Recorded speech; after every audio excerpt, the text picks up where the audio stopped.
if we wish to know fully the truth of this great being who is our being,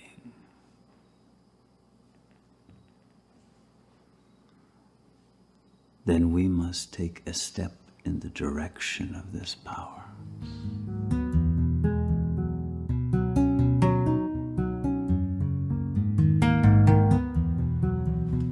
A great and mysterious power is using us, is moving us, is transforming us.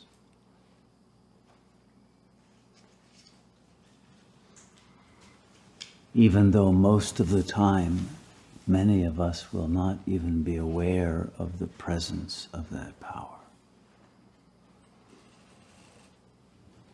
But it has brought us all here. It has configured our lives.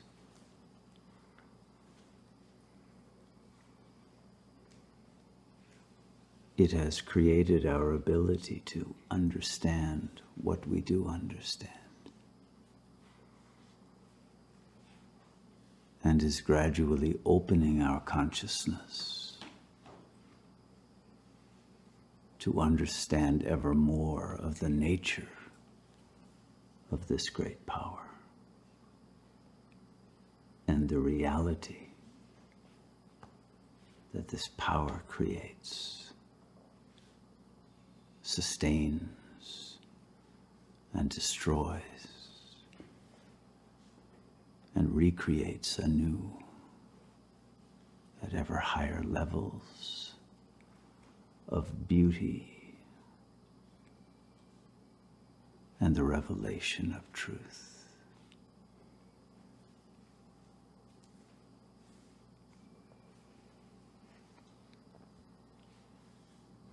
But although this power moves us, it does so from behind, or from deeper within than we ourselves have reached.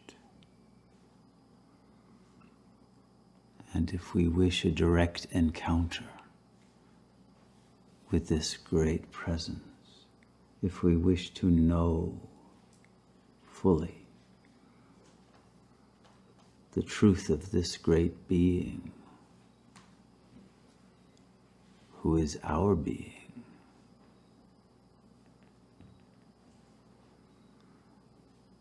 then we must take a step in the direction of this power.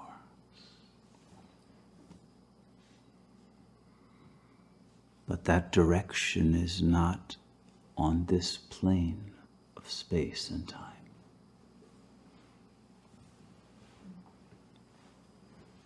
The entire difficulty comes in the discovery of the direction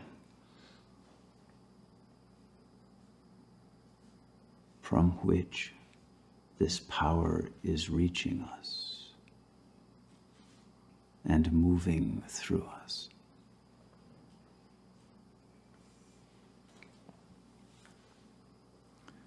And part of the reason that we cannot seem to locate this power is that we are trapped in the semantics and the syntax of our current structure of language, which limits our capacity for meaningfulness.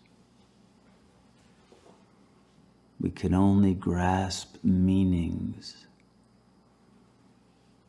that are within the frame of reference of space and time. And this power's truth is beyond that frame.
When Jesus was being tortured,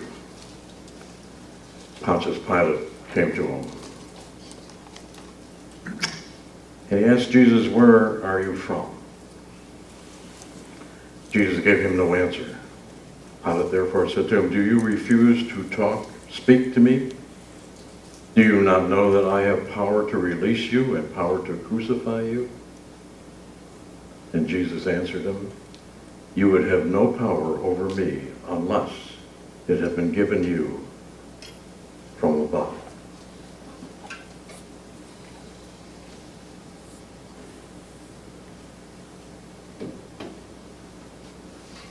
This morning and every Sunday morning, we say this little statement, don't we?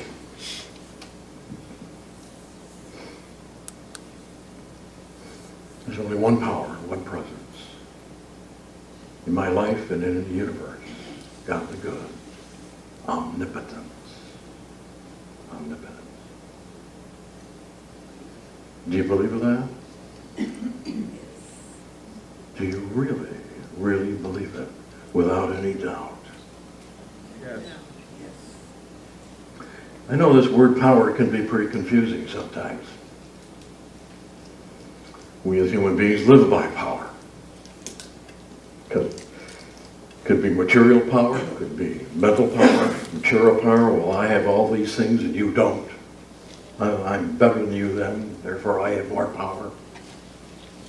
I'm smarter than you are, so you believe I have more than you have in the form of power. Come on, our whole human experience is the overcoming of one power against another, isn't that? At least a perception of a higher, stronger power. We all experience that probably every day of our lives. I mean, look at this, what's called a hierarchy of power I found on the internet. Economic power, and political power, and state power, and media power, and even social service power, power of religious institutions, all act as a buffer for the other forms of power.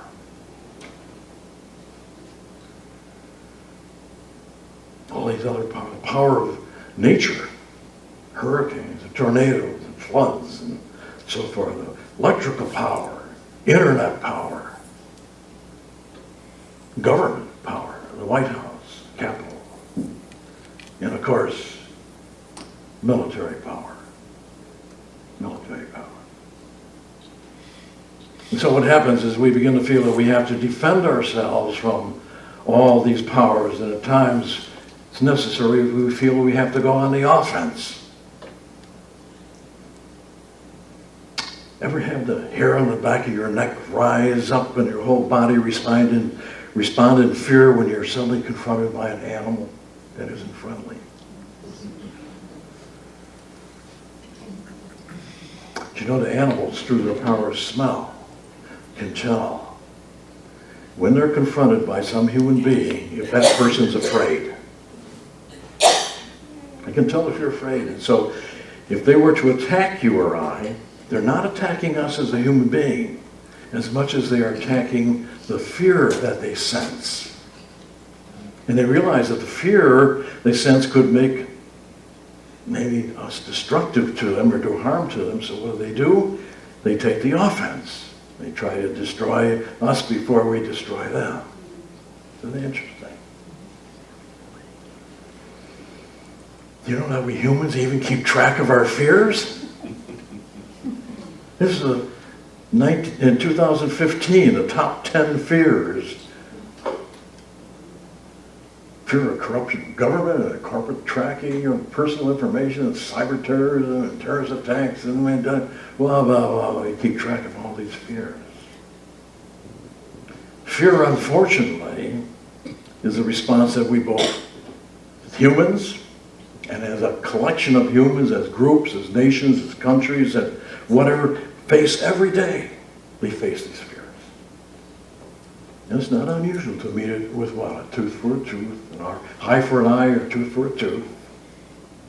Sue those who would sue you. Make war on those who would make war on you. I don't don't have to remind you how precarious the circumstances are in this world today. Why does it have to be that way? Why?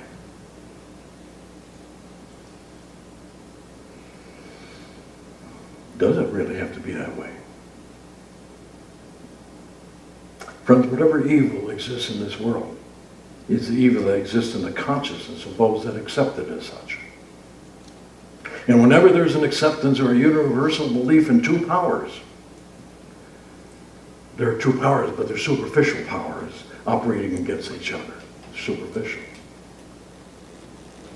It either cannot be omnipotence and another power. Think about that.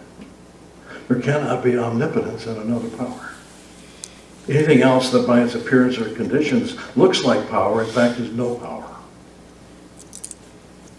You either believe that fully and completely, or you're singing that famous song after World War II, praise the Lord and pass the ammunition. Any time confrontation of any nature arises, in my life or your life, the hardest thing to remember is not to take up the sword. Not to take up the sword. The physical sword or the mental sword. But to learn to relax and to resist in the realization of the omnipotence. I didn't say that was easy. Some people are tempted to even believe in an underlying destructive power in this world, an evil force. Some call it the devil. Some erroneous condition that exists. Oh, the force be with you. We don't dare let that kind of thinking dictate our lives. We have to consciously remember that word omnipotence. One true power, only one power. Not one power over another, because in the spiritual realm there cannot be two powers, one to be used against another.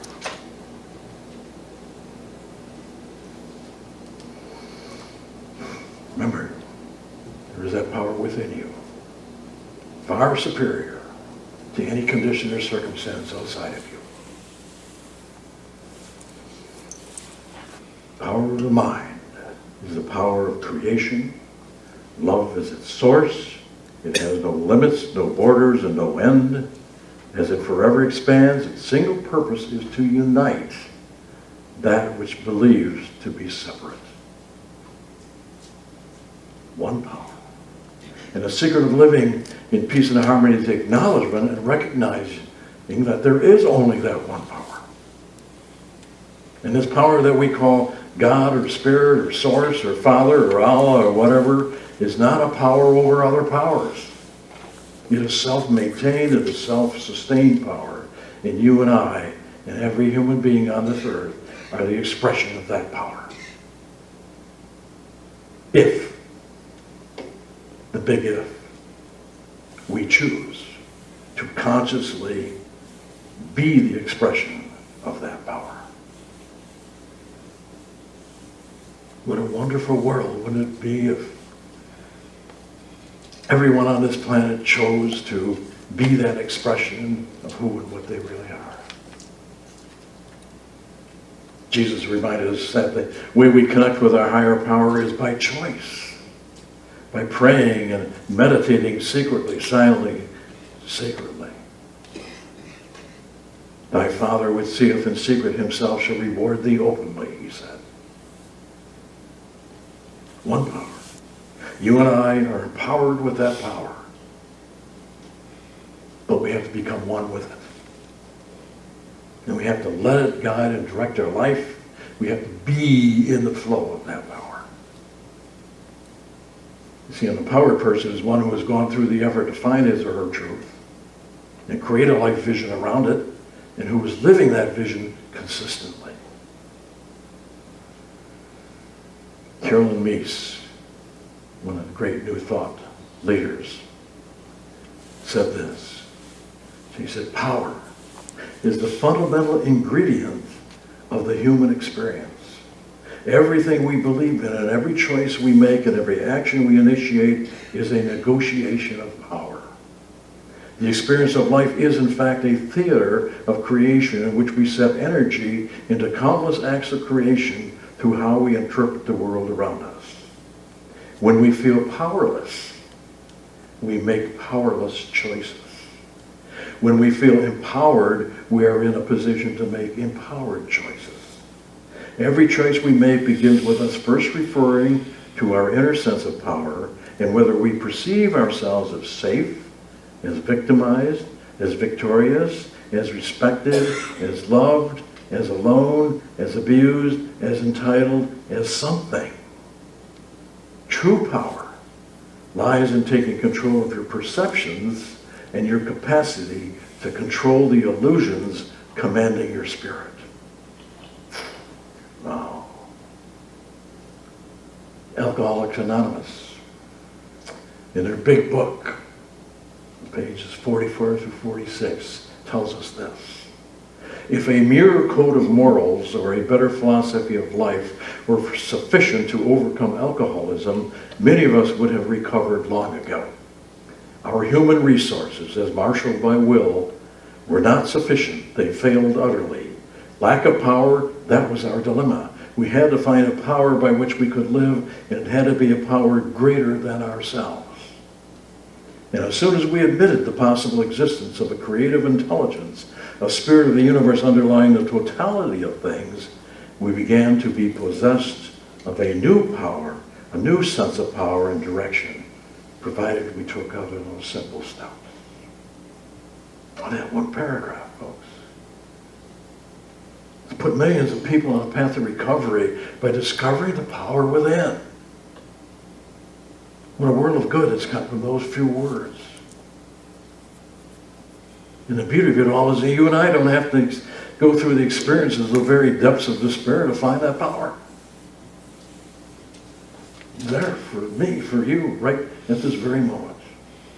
And all we have to do is affirm and determine to make it our power.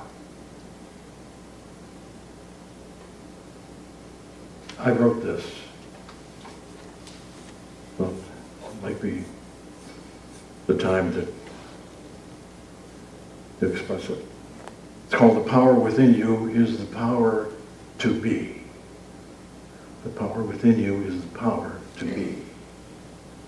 First, to know who and what you are, a spiritual being having a human experience, and then to be calm, collected, cool in a storm of controversy or even threatening situations.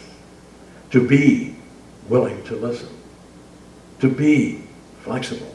To see the other side's reasoning. To be willing to compromise. To be willing to accept constructive criticism. To be accepting and not condemning.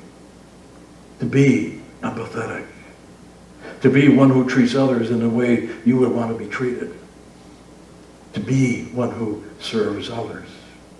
To be the example of the spiritual wisdom that you have gained. To be love. To be willing to be open and to be receptive. And lastly, to be guided and directed by your inner voice, by the divinity that you are, by the one and only power that is always there, as you, when you choose to be. When you choose to be.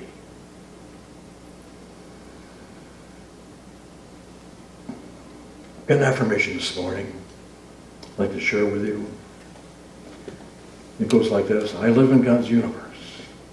I am an expression of the power that is all. It is in the silence that I sense there can be no separation. The allness of Spirit is within me, now and forever. Let's say that together. I live in God's universe. I am an expression of the power that is all.